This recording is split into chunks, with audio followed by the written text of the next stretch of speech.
یہ کہانی ایک ایسے شخص کی جس نے ساری زندگی قلم اور دلیل کے ذریعے وہ کام کیا جو دوسرے لوگ تلواروں سے بھی نہیں کر پاتے، ایک ایسے عالم دین کی جس نے کبھی اپنی شہرت کے لیے نہیں بلکہ دین کے دفاع کے لیے جینا پسند کیا۔ نام ہے اس شخصیت کا حضرت مولانا محمد سرفراز خان صفدر، اور لقب ہے امام اہل سنت۔ لیکن اگر آپ ان سے خود پوچھتے تو یہ مسکرا کر یوں کہتے، میں تو بس اہل سنت کی جامع مسجد کا امام ہوں۔ جی ہاں، اتنی عاجزی اور اتنی بڑی شخصیت۔ کہانی شروع ہوتی ہے 1914 عیسوی سے۔ بر صغیر ابھی متحد تھا، بر صغیر برطانیہ کی حکومت تھی، اور پاکستان کے ماں صحرا کے پہاڑوں کے بیچ ایک چھوٹا سا گاؤں تھا، ڈھکی چیلان۔ یہ وہ جگہ تھی جہاں نہ کوئی بجلی تھی، نہ اسکول، نہ کوئی مدرسہ، نہ مکتب، اور نہ ہی بڑے شہر کی طرح سہولیات۔ لیکن اسی جگہ ایک چراغ جلنے والا تھا جو آنے والی پوری صدی کو روشنی دینے والا تھا۔ یہ چراغ تھے حضرت مولانا محمد سرفراز خان صفدر۔ ان کے والد نور احمد خان ایک دیندار مگر ان پڑھ کسان تھے۔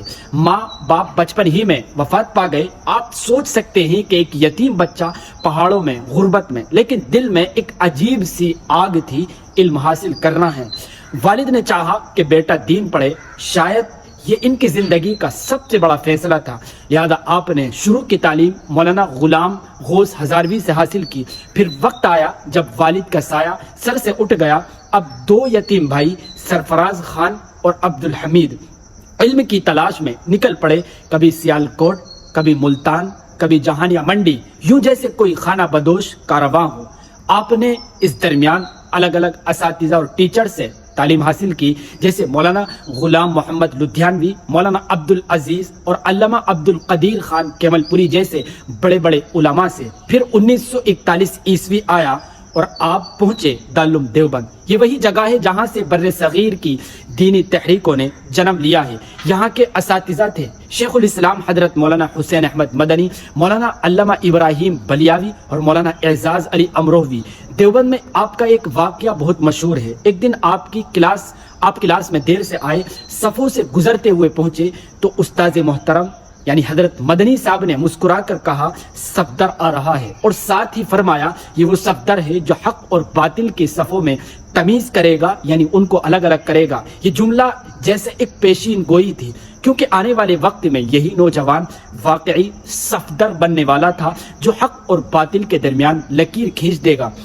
آپ کو بتلاتے چلیں کہ تعلیم کمپلیٹ کی تو کچھ وقت آپ نے مدرسہ انوار العلوم میں پڑھایا۔ پھر 1943 عیسوی میں آپ گکھڑ تشریف لائے۔ یہ جگہ اس وقت بدعات اور خرافات کا مرکز اور اڈا سمجھی جاتی تھی، لیکن مولانا صفدر صاحب نے ہار نہیں مانی، وہیں کی جامع مسجد میں امامت اور خطابت شروع کر دی، اور ساتھ ہی ساتھ قرآن کریم کی کلاس کا ایک حلقہ اور ایک کلاس بھی لگانی شروع کر دی۔ تقریباً 50 سال تک اس کلاس کو اور ایک سبق کو جاری رکھا۔ پھر 1955 عیسوی میں آپ کے بھائی مولانا صوفی عبد الحمید خان صاحب کے قائم کردہ جامعہ نصرت العلوم گوجروالا میں ایز اے ٹیچر سلیکٹ ہو گئے۔ آہستہ آہستہ شیخ الحدیث بن گئے۔ بخاری شریف کا درس یعنی اس کا سبق آپ نے سن 2001 تک پڑھایا۔ یہ وہی سال تھا جب بڑھاپے اور بیماری نے کہا کہ اب بس کرو، اب آرام کرو۔ مولانا صفدر خان کی زندگی میں 3 محاذ تھے: پڑھنا پڑھانا، خطابت اور امامت، اور قلم۔ ممبر پر وہ توحید کے علمبردار تھے، اور کلاس میں حدیث کے امام، اور قلم سے فتنہ مٹانے والے مجاہد۔ ان کی تقریریں ایسی ہوتی تھی کہ لوگ گھنٹوں گھنٹوں بیٹھے سنتے تھے، اور جب تقریر ختم ہوتی تو دل بدل جایا کرتے تھے۔ ان کی تحریریں اتنی مدلل تھی کہ مخالف بھی ماننے پر مجبور ہو جاتا تھا، اسی لیے لوگ انہیں کہتے تھے امام اہل سنت۔ لیکن وہ ہمیشہ انکساری سے کہتے، میں تو بس اہل سنت کی مسجد کا امام ہوں۔ آپ کو بتلا دیں، شاید آپ کو معلوم ہو کہ 1953 عیسوی کی تحریک ختم نبوت میں مولانا سرفراز خان صفدر نے بھرپور کردار ادا کیا۔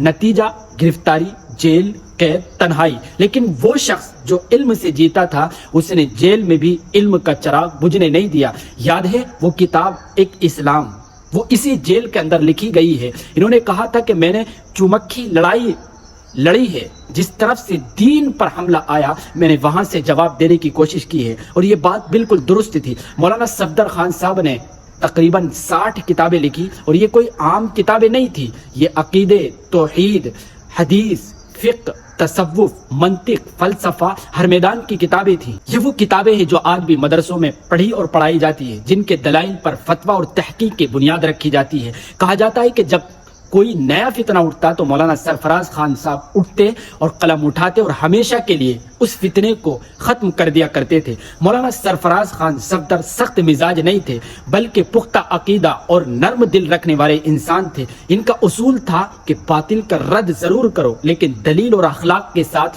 رد کرو، یعنی اس کا جواب دو۔ اسی لیے قادیانی ہو یا منکر حدیث، غیر مقلد ہو یا بدعتی، سب ان کے استدلال کی تعریف کرتے۔ انہوں نے تو ہمیشہ کہا ہے کہ میں متسلب ہوں، متعصب نہیں ہوں، یعنی حق پر مضبوط ہوں، مگر دوسروں کے لیے انصاف کو پسند کرنے والا ہوں۔